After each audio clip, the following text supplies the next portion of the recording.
আজকে তো মনে হইতেছে সব সত্যি কথা মুখ দিয়ে আমি অনর্গল বেরিয়ে প্রশ্নটা থাকবে কেন নাকি? করছি ঠিকই বুঝতে পেরেছেন। আসলে আপনার স্বপ্ন কি ছিল, সঙ্গীত শিল্পী হওয়া? ছোটবেলায় আমি প্রচুর মাইর খাইছি। কুড়ে ঘর ব্যান্ড আপনার কবে থেকে এসেছে? এখন তো আমার বয়সটা যাই না ফেলবে, এখন তো এটা তো একটা এইটাই তো একটা- গ্যাঞ্জাম হয়ে গেল। এইটাই তো আমি তো একটা- একটু ছোট ছোট থাকতে পছন্দ করতাম। গান লেখার সময় কি কখনো মনে হয়েছিল যে গানটা এইভাবে মানুষের মুখে মুখে থাকবে? কোথাও কখনো কোনো পোস্টে কোথাও ইনফ্লুয়েন্সার বলি নাই। ঈদ মোবারক তানভীর, কি অবস্থা?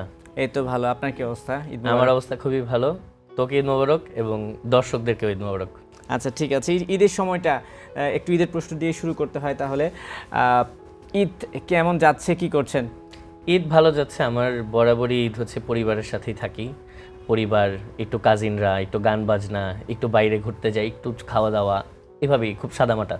সাদামাটা ঈদ। আজকে আমরা একটু গান বাজনা কম শুনবো, কিন্তু আজকে আমরা একটু তাশরিফ সম্পর্কে কিছু জানার চেষ্টা করবো। কিন্তু দর্শকদেরকে বলে আসি যে দর্শক, ঈদ মুবারক সবাইকে। ঈদের স্পেশাল পডকাস্টে স্বাগত জানাচ্ছি তানভীর হাসান, এবং দেখতে পাচ্ছেন আমার সঙ্গে উপস্থিত আছেন এই সময় জনপ্রিয় একজন সঙ্গীত শিল্পী তাশরিফ খান। আজকে তার সঙ্গে কথা বলবো, আড্ডা দেবো, আশা করি ভালো লাগবে। আপনার কাছে প্রথম প্রশ্ন যদি আমি বলি, তাশরিফ খানকে আমরা কনসার্টে দেখি, কিন্তু পডকাস্ট বা টেলিভিশন স্ক্রিনে একটু কম দেখতে পাই, তাহলে প্রশ্ন আসতে পারে কেন দেখতে পাই কম? আসলে আমি মানে ইন রিয়েল যে লাইফটা, আমরা আসলে যেটা বাস্তব জীবন, এটাতে বেশি অ্যাক্টিভ থাকি।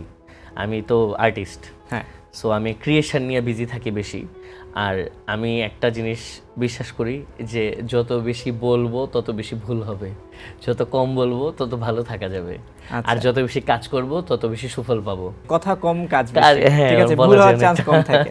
আচ্ছা, আপনি এই সঙ্গীত শিল্পী হিসেবে আছেন, আপনার একটা ব্যান্ড আছে, কুড়ে ঘর আছে। এর আগে আপনি সুন্দর মানে তার সঙ্গে পাশাপাশি সুন্দর সুন্দর কন্টেন্ট বানান, সোশ্যাল ওয়ার্ক করেন।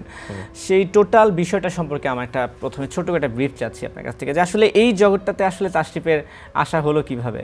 আমি যদি বলি যে আমার একটা মাত্র পরিচয় কি হইতে পারে প্রফেশনালি, আমি তাহলে বলবো আর্টিস্ট। আমি নিজেকে কোথাও কখনো কোনো পোস্টে কোথাও ইনফ্লুয়েন্সার বলি নাই। আমি কোনো ইনফ্লুয়েন্সার না, আমি চাইও না মানুষ আমার থেকে ইনফ্লুয়েন্সার হোক, মানে ইনফ্লুয়েন্সড হোক। কারণ আমি শিল্পী মানুষ, আমি ভুল করব 10 বার, ভালো করব 20 বার, আবার 30 বার ভুল করব।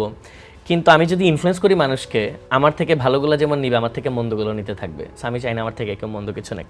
এর বাইরে যদি বলি যে আমি ছোটোবেলা থেকেই অনেক চঞ্চল প্রকৃতির, অনেক চঞ্চল, অনেক অ্যাক্টিভ। আমি ছোটোবেলা থেকে ক্রিকেট খেলতাম, খ্যাপ খেলতাম। ক্লাস 7-8-এ 200 টাকা 300 টাকাও পাইতাম। আবার হচ্ছে ক্লাস 10-এ উঠে হঠাৎ করে ঝোঁক হয়েছে যে আমি একটু ছবি আঁকবো। তো কিন্তু আমি পেন্সিল দিয়ে রাবার দিয়ে ছবি আঁকবো না, আমার ঝোঁক হয়েছে আমি কলম দিয়ে ছবি আঁকবো। এবং এরকম করতে করতে ট্রাই করতে করতে জাস্ট মানে 10-12 দিন 15 দিনের মধ্যে আমি সামনে বসে মানুষের ছবি আঁকতে পারতাম। আবার কখনো ফুটবল খেলতাম, মানে বিভিন্ন রকমের অ্যাক্টিভিটিস। আমি ওই যে দাবা খেলতাম, এলাকায় টুর্নামেন্ট খেলতাম ব্যাডমিন্টনের। আমি হচ্ছে এরকম যে যখন যেটা ভালো লাগে আমি আমার মনের কথা খুব শুনি। আমার মন হচ্ছে শিশুদের কথা শুনতে হয়। ছোটবেলায় তো বলছিলেন যে আপনি খ্যাপ খেলতেন, অনেকখানে যেতেন, কথা বলতেন। তো ছোটবেলায় আসলে আপনার স্বপ্ন কি ছিল, সঙ্গীত শিল্পী হওয়া? এখানেও একটা সিক্রেট বলে দেই, হ্যাঁ। পড়াশোনাতে আমি জীবনেও ভালো ছিলাম না। আচ্ছা। এখন পড়াশোনাতে যেহেতু ভালো না, আমার তো ইনকাম তো করতে হবে। তো ছোটোবেলা থেকে আমার বাসায় আমাকে নিয়ে সবচেয়ে কনফিউশনে থাকতো যে আমরা তো 4 ভাই, আমার 3টা ছেলে। আব্বু আম্মুর একটা থিঙ্কিং ছিল 3টা ছেলে কোনো রকম মানুষ হয়ে যাবে, এর দিয়া নাকি কিছু নানি হয় না, কি না জানি করে। আমার চিন্তা ছিল 3টা। প্রথম আমি যদি নাম্বার 1 বলি, ক্রিকেট। আমি ক্রিকেট ছোটোবেলা থেকে খেলি। নাম্বার 2 ছিল অভিনয়। নাম্বার 3-তে ছিল গান। আচ্ছা। কারণ গানের আমার ঝোঁক ছিল, আমি প্রচুর গান শুনতাম, ওই যে ক্যাসেট কিনে। তারপরে যদি শুনলে মনে হতে পারে অনেক মুরব্বী, আসলে অত মুরব্বী না, আবার অত ছোট না। হ্যাঁ, ওই ক্যাসেট আমি কিনছি, মানে ওই যুগের শেষটা আমি পাইছি। এই তো। তো ওই যুগে যে ক্যাসেটের কথা আসলো না, মানে মানে উত্তরের প্রসঙ্গে আসলো, ক্যাসেটের সে যুগটা, তারপর সিডি এসেছে, এখন ক্যাসেটও নেই, সিডিও নেই, এখন শুধু আছে ইউটিউব, রাইট? অনেকটা সোশ্যাল ইউটিউব। হ্যাঁ হ্যাঁ। তো ওই যুগ আর এই যুগের মধ্যে যদি তফাৎ করতে বলি, এখন আমরা অনেক বিজি। এই যুগে আমরা অনেক বিজি, আমরা অ্যাটেনশনটা ডাইভার্ট হয় অনেক ফাস্ট। আমি যখন শুনতাম, একদম যদি আমার যতটুকু মনে পড়ে, হয়তো 4-5-এ তখন আমি পড়ি, দোকান থেকে যে ওই যে MP3 প্লেয়ার কিনতে পাওয়া যায়, তারপরে হচ্ছে একটা ক্যাসেট ছিল বাসায়, তখন না একটা গান যেটা ভালো লাগতো 4বার 5বার শুনতেছি, আবার বিকালে শুনতেছি, আবার সন্ধ্যায় শুনতেছি, লিরিক নিয়ে চিন্তা করতাম, মানে একটা গান নিয়ে মনে হয় যেটা ঘোরের মধ্যে পড়ে থাকতাম, যে 7 দিন 10 দিন 15 দিন 1 মাস পাগলের মতন শুনতাম। এখন যেটা হয়েছে আমার কাছে মনে হয় এখন অনেক মনোযোগ ডাইভার্ট হয়। একটা গান লিখতেছি, একজন মেসেজ দিচ্ছে, হাই বাবু, হাই সোনা, চলে গেছি মেসেঞ্জার থেকে আবার নতুন নাটকের লিঙ্ক আসছে, তাড়াতাড়ি ঢুকে যা, শাকিব খানের মুভি আসছে, এইটা আসছে ওইটা আসছে, মানে এখন না আমরা না প্রচুর বিজি হয়ে গেছি, এক জায়গাতে আমাদের অ্যাটেনশন থাকে না, এইদিকে কী হইতেছে ওইদিকে কী হইতেছে। মানে আমার কাছে মনে হয় যে আগে গানটাতে আমরা সময় দিতে পারতাম আরও অনেক বেশি, এখন আমার মনে হয় কেন জানি যে খুব একটা বেশি মনোযোগ নেই গানে। পড়াশোনার ব্যাপারে আসলে তাসরিফ তো ভালো ছিল না, বাজে স্টুডেন্ট, রাইট? জীবনও না, আমি ধরে নিলাম একদমই বাজে student ছিল। একদমই বাজে। কিন্তু মানে তার পড়াশোনা কোথায় ছিল, কোথা থেকে কোথায় হলো একটু যদি বলতেন। আমার হচ্ছে ছোটবেলা থেকে আমি নেত্রকোনার ছেলে। আচ্ছা নেত্রকোনায় হচ্ছে আমার স্কুল, আমার কলেজ নেত্রকোনাতে। 12 সালে হচ্ছে আমি ঢাকায় চলে আসি। আচ্ছা ধানমন্ডিতে একটা প্রাইভেট বিশ্ববিদ্যালয়ে আমি ভর্তি হই। এখান থেকেই পড়াশোনা করতে থাকে এবং পড়াশোনার পাশাপাশি গান বাজনা শুরু হয়। পড়াশোনা শেষ করলেও গান বাজনা নিয়ে আমি ঢুকে গেছি। আমি বুঝতাম আগে থেকে যা চাকরি বাকরি আমার দিয়ে হবে না কখনো। আচ্ছা হ্যাঁ, সো আমি আমার মন যেটা বলছো, যে শিশুর কথা আমি শুনি। আচ্ছা, এই যে স্কুলে পড়ছিলেন না, সেই 2012 সালের আগে ঘটনা, স্কুল লাইফ ছিল শেষ হয়েছে কত সালে? 10-এ হচ্ছে আমি এসএসসি। আচ্ছা, এখন তো আমার বয়সটা যাই না ফেলবে, এখন তো এটা তো একটা এইটাই তো গ্যাঞ্জাম হয়ে গেল। আমি তো একটু ছোট ছোট থাকতে পছন্দ করতাম, এখন তো আমার নিয়ে তো ওই ব্যাপারটা থাকবে না, আল্লাহ জানে। এটা একটা মজার বিষয়, যদি কথায় কথায় আড্ডায় তথ্য বের করে দিলাম, যেহেতু গানের কথাও তুলছিলেন বা হচ্ছিল। কুড়ে ঘর ব্যান্ড আপনার কবে থেকে এসেছে? কুড়ে ঘর ব্যান্ডটা ফর্ম হয়েছে 2017 সালের 5ই জানুয়ারি, আমাদের যেদিন অফিসিয়ালি শুরু হয়েছে। আর 16 সালের 8ই অগস্ট হচ্ছে আমি গান শুরু করি ইউটিউব চ্যানেল। তো এই যে অগাস্ট থেকে, তো August September October November December January, তো 4-5 মাস, এই 4-5 মাস আমি একা একা গান করতাম, কিন্তু আমার কখনোই আসলে সোলো কোনো সিঙ্গার বা আমি একা একা খুব কিছু করে ফেলবো এরকম কোনো দিন আমার কোনো ইচ্ছা ছিল না। আমার ইচ্ছা ছিল সবসময় যে একটু স্টেজ থাকবে, আমার একটা ব্যান্ড থাকবে। আমার ছোটোবেলা থেকে অনেক সুর আসে মাথায়, যে এটা নিয়ে স্যাড হইলে এরকম একটা সুর, এটা আমার মনে হতো যে এরকম কিছু সুর থাকবে, কিছু গান বানাবো, কিছু মিউজিক হবে, আমরা পারফর্ম করবো, মানুষজন দেখবে। আমি খুঁজতে থাকলাম। আমার আপন ছোট ভাই, ও তো প্রথমে পছন্দই করতো না আমি যে গিটার বাজাই, এটাই পছন্দ করতো না। তারপরে ওর আস্তে আস্তে আগ্রহ হয়েছে, ও আসছে। আমার যে আপন বড় ভাই লিরিক লিখে, তারপর হচ্ছে আমার এলাকার ছোট ভাই, আমার ইউনিভার্সিটির ফ্রেন্ড, তাদেরকে নিয়ে শুরু করি। এবং আমি কখনো কারোর হাত ছাড়ি নাই। কিন্তু যেটা হয়েছে যে বিভিন্ন সময়ে আস্তে আস্তে হয়তো কারোর ফ্যামিলি থেকে মিউজিকটা অ্যালাউ করতেছে না, কেউ হয়তো বিয়ে করে ফেলছে, এরকম চলে গেছে। কিন্তু আমাদের ওই ব্যান্ডের ওই শুরু থেকে কয়েকজন মেম্বার এখন পর্যন্ত স্টিল আছে। কিন্তু এই যে আপনি আপনার ছোট ভাইয়ের কথা বলছিলেন, তানজিব, কিন্তু তাকে আমরা সবসময় তাসরিফের আশপাশে দেখতে পাই, বড় দুজনকে কেন দেখতে পাই না? কোথায় থাকে তারা? বড় দুজন হচ্ছে আমার সবার যে বড় ভাই, মাল্টিনেশনাল একটা কোম্পানি আছে, এখানে জব করছে এইচআর ম্যানেজার। আর যে মেজু ভাইয়া হচ্ছে ব্যাংকে ছিল, পল্লী সঞ্চয়, এখন বোধহয় দেশের বাইরে চলে যাবে, প্রসেস চলতেছে। আর সবার যে বড় ভাইয়ের কথা যা বলতেছিলাম, কেম তানভীর সিদ্দিকী, আমি এই ফেসবুকে অনেক সময় একটা কথা বলি, দাদামণি দাদামণি দাদামণি বলছে, দাদামণি থেকে শিখছি। সবার বড় ভাইয়াকে আমি দাদামণি বলি। এবং আমার লাইফের যদি বলি যে সবচেয়ে বড় শিক্ষক, সবচেয়ে বড় মেন্টর এবং আমি কার সবচেয়ে বেশি ফলোয়ার, এটা হচ্ছে দাদামণি। এবং দাদামণির কারণেই হয়তো আজকে আমি সময় টিভির সেটে বসা, কিংবা মানুষ আমাকে তাসরিফ খান নামে চেনে, অথবা আমার যে ডাকনাম আছে স্বাক্ষর। আচ্ছা, এটা তো জানতাম, এটা বলে দিলাম, স্বাক্ষর। হয়তো আমি ওই স্বাক্ষরই থাকতাম। তাসরিফ বা এই নামে যে এখন যে আমার একটা মানুষজন চিনে জানে, কনসার্ট, এটা কখনো হইতো না দাদামণি না থাকলে। দাদামণি আমাকে বলা যায় একদম খাদের কিনার থেকে টেনে তুলে হাতে ধরে ধরে শেখানো, হাত ধরে ধরে টেনে আনা, এই ব্যাপারটা হচ্ছে দাদামণি থেকে হয়েছে। এই যে বলছিলেন না যে আপনার ডাকনামটা হচ্ছে স্বাক্ষর, মানুষ জানে না, বাসায় কি স্বাক্ষরই ডাকে এখন? বাসায় তো স্বাক্ষরই ডাকে, বাসায় তাসরিফের খাওয়া আছে নাকি? বাসায় কি তাসরিফ এখনো মাইর খায়? মায়ের তেমন ওই আদর করে আর কি দুই একটা দিয়ে দেয়। ছোটবেলায় কেমন খেয়েছেন? ছোটবেলায় আমি প্রচুর মাইর খাইছি। আমারে হচ্ছে মেজু মারতো, আর আমি ছিলাম অনেক বিটলা স্বভাবের, কোনো কথা শুনতাম না। বড়রা আড্ডা দিবে, আমার যেখানে দুইটা বইসা আড্ডা গিলতে হবে। কেউ কোথাও যাবে, আমার ওদের লেজ ধরে ধরে যাইতে হবে। আমার হচ্ছে আমি এরকম ছিলাম, কোথাও কাউরে শান্তি দিতাম না। তখন তো বুঝতাম না, তখন ভাবতাম হ্যাঁ আমার সবাই মারে। পরে আমি খালি এই যে যন্ত্রণা করতাম, এই জন্য প্রচুর মাইর খাইছি, ভালো মাইর খাইছি আমি ছোটবেলা। আম্মু মারতো না, দাদামণিও না, মেঝু আমার মারতো প্রচুর। মেঝু আর আব্বুর কাছে খাইছিলাম 1-2বার বেল্টের বাড়ি। এটা কি পড়ার জন্য নাকি দুষ্টামির জন্য? এই দুষ্টামির জন্য। এখন তো দেখলে মনে হয় আসলে অনেক ভালো। না, এখন আমি তো শান্ত হয়ে গেছি, এখন একটু অলস হয়েছি, একটু শান্ত হয়েছি, একটু কাজের মানুষ হয়েছি। এই যে অলসের কথা বললেন না, ঘুমান কখন আর ঘুম থেকে উঠেন কখন? আমি আজকে তো মনে হইতেছে সব সত্যি কথা মুখ দিয়ে আমি অনর্গল বেরিয়ে প্রশ্নটা থাকবে কেন নাকি? করছি ঠিকই বুঝতে পেরেছেন। ঘুমাই হচ্ছে আমি 2012 সাল থেকে রাতে ঘুমাই না। এটা আমি জানি যে এটা আমি অত বড় কোনো কথা বলি না। আল্লাহর ওয়াস্তে আমার যারা মানে ফলোয়ার যদি কেউ দেখে থাকে আমার এই কথা কেউ ফলো করে না, ভালোভাবে নিয়েন না, এটা ভালো না। কিন্তু আমি ঘুমাই না, 2012 সাল থেকেই রাতে ঘুমানো হয় না। আমি যদি একদম গুনে ফেলতে পারবো হয়তো বা যে 12 সাল থেকে কত বছর হলো, 13 বছর, 13 বছরে মনে হয় আমি 130 দিনও রাতে ঘুমাইনি। এটা আমার একটা খুবই বাজে অভ্যাস, এটার জন্য আমার অনেক মেমোরিও লস হচ্ছে। আপনার নিজের লেখা অনেকগুলো গান আছে যেগুলো বেশ জনপ্রিয়, যেমন প্রথম যদি আমি বলি যে একদম 1 নাম্বার বা 2 নাম্বার থাকবে যে এই সাগর পাড়ে এসে আমার মাতাল মাতাল লাগে, তাই তো? তো এই যে কক্সবাজারে গেলেই কিন্তু সবাই এই গানটাই গায়। আমি এই গানটা প্রসঙ্গে আপনার থেকে গল্পটা জানতে চাই, কখন কিভাবে গানটা লেখা হলো, বা গান লেখার সময় কি কখনো মনে হয়েছিল যে গানটা এইভাবে মানুষের মুখে মুখে থাকবে?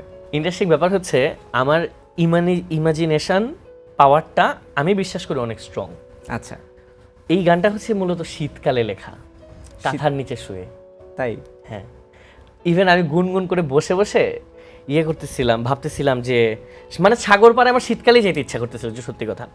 কিন্তু মাথায় আসতেছিল একটা সুর বাজতেছিল, কেমন যেন একটা ঘোর লাগতেছে রাতের বেলা।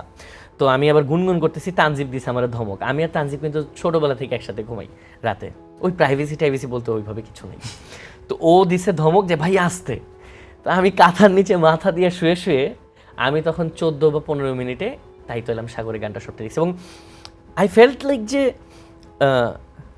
ওইখানে গেলে আমার মন বসে না, শহর ইট পাথর নগরে। প্রথম লাইনটা তো শহরের মন বসতেছে না, কারণ তখন ওই মুহূর্তে আমার মন বসতেছে না, আমার মন বসে না শহর ইট পাথরের নগরে। তারপর আমি ফিল করছি লাইনটা লেখার আগে যে তাই তো যাব না, তাই তো আইলাম সাগরে। কারণ আমি শস্য কল্পনা করতে বললাম, ইমাজিনেশন পাওয়ার স্ট্রং, যে সাগরে আসছি। তখন আসছে যে সাগর পাড়ে গেলে আমার কেমন লাগে। তখন আমি আস্তে আস্তে লাইন লেখা শুরু করলাম, যেখানে গেলে আমি বুঝতেছি আমাকে খুশি লাগে, আনন্দ লাগে, কষ্ট লাগে, কী লাগে। তখন মনে হচ্ছে খুশিতে মাতাল মাতাল লাগে। এই মাতাল নোট লাইক যে তুমি ড্রিঙ্ক করছো তোমার মাতাল মাতাল। এইটা হচ্ছে কি যে মানে যারা নেচার অনেক বেশি ভালোবাসে, যারা এই পডকাস্টটা দেখতেছে, ওরা কানেক্ট করতে পারবে যে মাঝে মাঝে থাকে না খুশিতে দম বন্ধ লাগে, কারো খুশিতে ঘোরের মতো মাতাল মাতাল লাগে। তো এইভাবে করে লেখা হয়েছে। শুধু একটা লাইনে আমি আটকাই গেছিলাম, এটা হচ্ছে লাইনটা যে পারতাম যদি থাইকা যাইতে এই সাগরের পারে। কিন্তু প্রশ্ন হচ্ছে তাইলে কি করতাম। এখন মনে হইতেছে তাইলে কি আমি মাছ ধরতাম? না, যাইতেছে না, কি করতাম। এইটা নিয়ে আমি ওই রাতে আর লিখতেই পারিনি। আমি 2-3 ঘন্টা সজাগ, আর মাথাও খামাইনি। পরের দিন দুপুরবেলা হঠাৎ করে মাথায় আসছে ঝিনুকমালা গাইথা কাটাই দিতাম জীবন তারে। এই যে গানটা কিন্তু ঝিনুকমালা ডাজেন্ট মিন ঝিনুকমালা, এটার মানে কিন্তু একটা সুখ, একটা আনন্দ। এটা কিন্তু একটা কাব্যিক অর্থে এটা একটা দেওয়া হয়েছে আর কি, আক্ষরিক অর্থে ঝিনুকমালা। তা এই যে একটু তো সুর বের হয়ে গিয়েছিল, এই গানটা একটু আপনার কণ্ঠ থেকে একটু শুনে আসি। এটাই ওকে। এই সাগর পারে আইসায় আমার মাতাল মাতাল লাগে, এই রূপ দেখিয়া মন পিঞ্জরায় সুখের পক্ষী ডাকে। এই সাগর পারে আইসায় আমার মাতাল মাতাল লাগে, এই রূপ দেখিয়া মন পিঞ্জরায় সুখের পক্ষী ডাকে। পারতাম যদি থাইকা যাইতে এই সাগরের পারে, ঝিনুকমালা গাইথা কাটায় দিতাম জীবনটারে। আমার মন বসে না শহরে ইট পাথরের নগরে, তাই তো আইলাম সাগরে, তাই তো আইলাম সাগরে। মন বসে না শহরে ইট পাথরের নগরে, তাই তো আইলাম সাগরে, তাই তো আইলাম সাগরে। এই যে গানটা গাইলেন, এটা কিন্তু ওয়ান কাইন্ড অফ তাশরিফ খানের একটা আইডেন্টি, রাইট? বলা যায়, হ্যাঁ। মানুষ এই গানটা শুনলেই কিন্তু তাশরিফ খানকে শুনে বা তাশরিফ খানকে চিনে। এর বাইরেও কিন্তু আরো কিছু গান আছে যেগুলো আমি একটু ইন্টারফেয়ার করি, হ্যাঁ, ইন্টারাপ্ট করি, সরি। এটা হচ্ছে আমার যে বেস্ট, এটা এখনো আসে নাই। তাই? হ্যাঁ, যেমন হচ্ছে আমি যে জনরার গান লিখি, আমার লেখা গানের বই আছে, এটা কেউ জানে না। এই পডকাস্ট দেখে কথায় কথায় বলতেছি, আমার জনরা আসলে এটা আমি অনেক ভালোবাসি করতে, কিন্তু আরও বেশি আমি ভালোবাসি আরও বিভিন্ন জনরার গান আছে যেগুলো এখনো করি নাই, এগুলো সামনে আসবে। সো টিল নাও আমি বলতে পারি এটা আমার আইডেন্টিটি। হয়তো এই গানটা টিকে যাবে, যেভাবে মানুষ পছন্দ করছে। শুধু বাংলাদেশ না, কিন্তু গানের কমেন্ট সেকশনে গেলে তুই দেখবি কি শ্রীলঙ্কার মানুষও কমেন্ট করছে, বলছে যে I don't get the lyrics but I am getting the vibe. So এরকম শ্রীলঙ্কার মানুষ, ইন্ডিয়ার মানুষ অনেকেই লিরিক বুঝে না, কিন্তু ভাইবটা ভালো লাগছে। এটার মিউজিক ভিডিও আসতেছে সামনে। আর পাহাড় যাব আরেকটা গান রিলিজ হইলো রিসেন্টলি, আমার বিশ্বাস যে এটাও খুব ভালো করবে। সামনে যে আমার মনে হয় যে সাগর নিয়ে যেমন সাগরের মানুষজন যেমন সাগর পাড়ে গেলে সাগর পাড়ের গানটা শুনে, পাহাড়ের গেলেও পাহাড়ের মানুষ পাহাড়ের গানটা শুনবে। তাহলে একটু যেহেতু আজকে ঈদের সময়টাতে পাহাড়ের গানটা একটু শুনে আসতে চাই আপনার কণ্ঠ থেকে। চল পাহাড়ে যাব জুম ঘরে ঘুম দেব খুব, মন চাইছে ভীষণ করে বৃষ্টি নামুক পাহাড়ে, মন চাইছে ভীষণ করে বৃষ্টি নামুক পাহাড়ে। আমি যদি ভুল না করি, এবং আমি দেখেছি ভুল না, এটা সঠিক প্রশ্নই, সেটা হচ্ছে তাশরিফ ঘোরাঘুরিও খুবই পছন্দ করে। করি, আনডাউটেডলি করি হ্যাঁ। অনেক। কোথায় কোথায় বাংলাদেশে কোথায় কোথায় গিয়েছেন? বাংলাদেশে ওই যে বিভিন্ন পেজে প্রশ্ন আসে না যে আপনার মার্ক কত, হ্যাঁ। এইগুলোতে আমার এ প্লাস পার হয়ে যায়।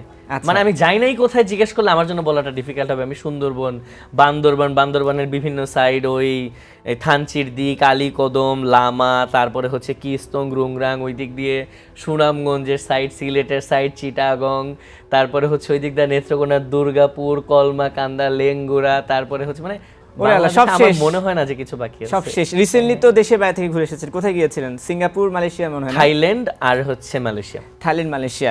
প্রশ্নটা এই জন্য করলাম যে দেশেও প্রচন্ড ঘোরাঘুরি করা হয়েছে, দেশের বাইরেও ঘুরছেন। যদি বাংলাদেশ আর দেশের বাইরের পর্যটন খাতকে আপনার কাছে তফাৎ করতে বলি, আপনার দৃষ্টিকোণে তফাৎটা কোন জায়গায় আছে? চুর তফাৎ। এবং এমন না যে এমন কোনো তফাৎ যেটা আসলে মেটানো সম্ভব না, চাইলে মেটানো সম্ভব। আমাদেরকে আরেকটু ট্যুরিজম ফ্রেন্ডলি হইতে হবে। যেমন আমরা ওইখানে যেটা দেখি না, মানুষ খুবই ওয়েলকামিং। তারপর মানে ট্যুরিস্টদের কিসে সুবিধা, ট্যুরিস্টরা কি চায়, ওরা হচ্ছে ওইগুলোতে অনেক বেশি ফোকাসড। আমরা এগুলোতে এত বেশি ফোকাস না। আমাদের এখানে বিদেশি দুইজন যদি ওই সানবাত নেওয়ার জন্য বিচে যায় শুয়ে থাকে, আমরা ঘির দিয়ে দেখতে থাকি। কিন্তু এখন এটা আমি বলবো কি যে আমাদের কালচারটাই তো এরকম, আমরা তো এভাবে দেখে অভ্যস্ত না। তো মানুষ দেখবে, আমি মানুষের দোষ দিতে চাইতেছি না। সরকারের, যে কোনো সরকারের যদি সদিচ্ছা থাকে, চাইলে কি করা যায় না 4-5টা বিচ একসাথে করে রেস্ট্রিক্টেড এরিয়া করে দেওয়া যায় না, যে বিদেশি ট্যুরিস্টদের জন্য, যে এখানে প্রয়োজনে আমাদের দেশি ট্যুরিস্টরা ঢুকবে না, বিদেশিরা ঢুকবে, ওরা কি চাইতেছে ওই জোনটা পর্যন্ত ওরা যেমন চা তা করুক। আমাদের কি দরকার ভাই? আমাদের স্বার্থটা দরকার, আমাদের দরকার টাকা। যত বেশি আমরা বিদেশি ট্যুরিস্ট আনতে পারবো আমাদের দেশে, তত বেশি বৈদেশিক মুদ্রা কিন্তু আমাদের আসবে। যেমন আমরা হয় কি, আমরা আমাদের টাকাগুলো বাইরের দেশে যে দিয়ে চলে আসি, কিন্তু আমরা যদি ট্যুরিজম ফ্রেন্ডলি করতে পারি, আমাদের কিন্তু আল্লাহ কিন্তু আমাদের দেশের বলবো বা আমাদের ভাগ্যে কিন্তু কম দেয় নাই, ভালো দিছে। আমাদের সাগর আছে, আমাদের পাহাড় আছে, এবং আমাদের দেশের মানুষের যে অতিথি পরায়ণতাও কিন্তু খারাপ না, অনেক ভালো। সো এই জিনিসগুলোকে যদি একটু সুন্দর করে মেনটেন করা যায়, যেমন কিছু এজেন্সি ডেডিকেটেড গভর্নমেন্টের সাইড থেকেও হইতে পারে, যারা হচ্ছে ওই ট্যুরিস্টদেরকে আনার ব্যবস্থা করবে, কিছু সুন্দর ভিডিওস হবে, এই ভিডিওগুলো বুস্টিং হবে বিদেশে, ওরা দেখবে, ওরা ইন্টারেস্ট পাবে। এইখানে খুব ভালো কমিউনিকেট করতে পারে এরকম কিছু ছেলেপেলে আছে না, নর্থ সাউথে আছে, ঢাকা ইউনিভার্সিটিতে আছে, বিভিন্ন জায়গায় আছে। এদেরকে হচ্ছে টাস্ক দিবে, এরা কমিউনিকেট করবে, ভালো কিছু গাইড থাকবে, গাড়ি থাকবে, কোন রুটে গেলে জ্যাম থাকবে না, এরকম ওদেরকে যত ভালো ফিল দেওয়া যায়। আমাদের অনেক কিছু আছে, কিন্তু সমস্যাটা কি জানিস? সমস্যাটা হলো যে আমরা কত খাইতে পারবো, নিজেরা কি করতে পারবো, কার কে কার আখের গুছাবে, এগুলো নিয়ে বিজি। দেশের জন্য আসলে আমরা ভাবি না।